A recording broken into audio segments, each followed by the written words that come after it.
A gente segue agora na área de internacional, porque o presidente Vladimir Putin suspendeu hoje a participação da Rússia no Tratado de Controle de Armas Nucleares New START, feito com os Estados Unidos.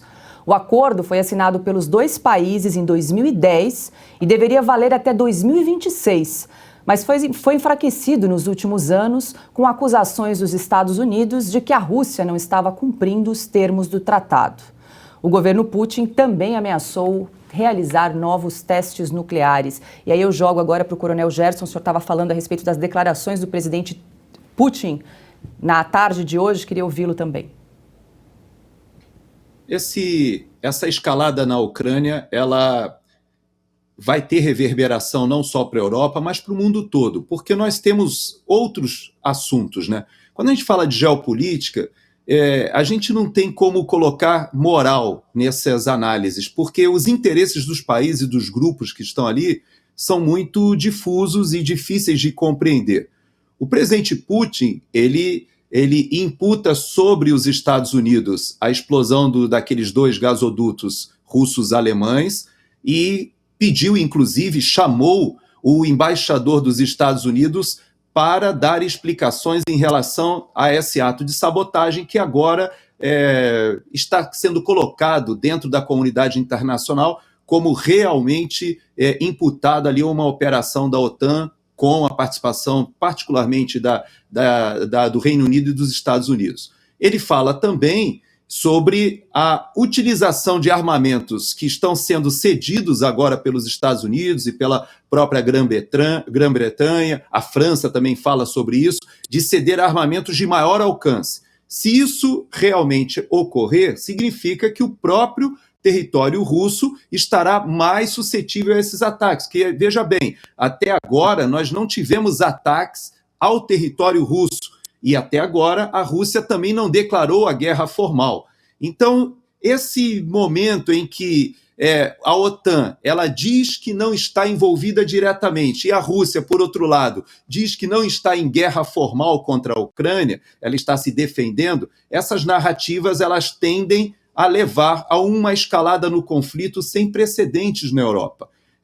Eu digo na Europa pós-Segunda Guerra Mundial, né? Nós tivemos o conflito ali no Kosovo, tivemos a participação da OTAN na Líbia, mas nada dessa dimensão. E principalmente num país que é o celeiro não só da Europa. Existe, por exemplo, o óleo de girassol. Rússia e Ucrânia juntos respondem por quase 70% da produção mundial. Nós não consumimos óleo de girassol no Brasil, nós consumimos óleo de soja. Mas o que vai acontecer quando o óleo de girassol esse impacto na cadeia logística do óleo de girassol? O óleo de soja sobe. Então, há reflexos no Brasil, seja da área energética, dos gasodutos que foram interrompidos, seja os gasodutos que vêm do Mar Cáspio também, que atravessam ali o Azerbaijão, que também estão interrompidos. Ou seja, nós teremos várias dificuldades acontecendo ali na Ásia Central e na Ucrânia que vão reverberar para o mundo inteiro. Agora, a escalada nuclear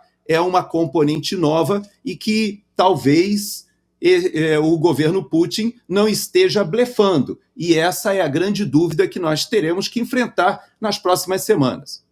Quero ouvir a Ana a respeito, mas antes vou acrescentar mais uma informação, já que o coronel estava falando a respeito aí da invasão russa à Ucrânia, porque às vésperas de completar um ano da guerra na Ucrânia, o presidente dos Estados Unidos, Joe Biden, chegou ontem a Kiev. O presidente da Ucrânia, Volodymyr Zelensky, disse que o gesto de Biden é um sinal extremamente importante de apoio a todos os ucranianos. Joe Biden anunciou durante a visita que vai fornecer à Ucrânia um novo pacote de ajuda militar no valor de 500 milhões de dólares, que se somarão aos quase 50 bilhões de dólares oferecidos anteriormente. Entre as medidas, o governo de Biden vai entregar equipamentos, incluindo munição de artilharia, sistemas anti-blindagem e radares de vigilância aérea, além de anunciar mais sanções contra a Rússia. E aí, Ana? Olha, Paula, é um assunto bastante complicado, né? Como o coronel estava dizendo, geopolítica nem sempre é um fla-flu, né? Não existe uma dicotomia, você pega o seu pompom de torcida e vai torcer para a Rússia ou vai torcer para a Ucrânia. Existem muitos elementos num tabuleiro geopolítico que eles precisam ser colocados em consideração, né? E no caso de Ucrânia e Rússia, é a mesma coisa. É claro que nós estamos falando de um regime quase totalitário, né, ali na Rússia, não estamos falando de um personagem muito pacífico, um ex-agente da KGB, de Vladimir Putin, mas a Ucrânia é um país extremamente corrupto. Não custa lembrarmos que Vladimir Zelensky ele fechou partidos políticos de oposição que estavam questionando alguns pontos ali da guerra com a Ucrânia, ele fechou estações de televisão, veículos de imprensa. Então, nesse contexto todo, há muita coisa, muitos questionamentos que precisam ser levantados e as respostas, elas não vêm, como eu disse, na forma de fla-flu, ou é preto ou é branco. Um ponto importante para a gente discutir aqui também é que, queiram ou não, desde a saída do malvadão, do malcriado do Twitter da Casa Branca, inclusive um jornalista de uma grande emissora, logo após a eleição de Joe Biden, ele escreveu um artigo dizendo que o mundo agora estaria num campo mais suave, sem Donald Trump.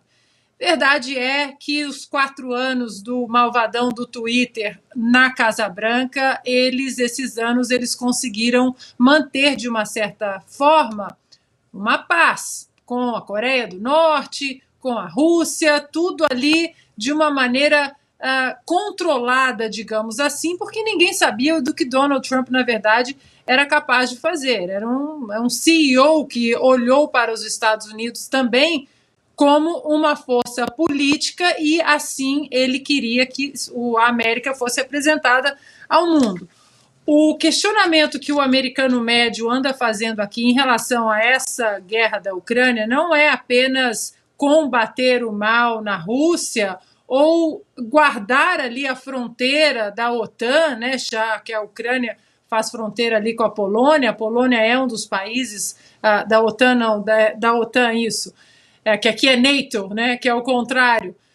Precisa tomar cuidado, mas o americano anda questionando, Paula, esses bilhões e bilhões e bilhões de dólares que estão sendo enviados para a Ucrânia, através de armas também, mas sem um devido tracking, sem um devido olhar mais minucioso para onde isso está indo. Não há alguns congressistas dizem, alguns republicanos, que esse dinheiro você não tem como controlar para onde ele está indo. E como eu mencionei, nós estamos falando de um governo e de um país que tem esquemas grandes de corrupção como o da Ucrânia. Então, para Joe Biden dizer que eles apoiarão financeiramente a Ucrânia as long as it takes, né, como eles estão usando aqui, por quanto tempo for necessário, não anda caindo muito bem para o americano, porque existe agora esse desastre ambiental histórico em Ohio. Joe Biden até hoje não apareceu lá,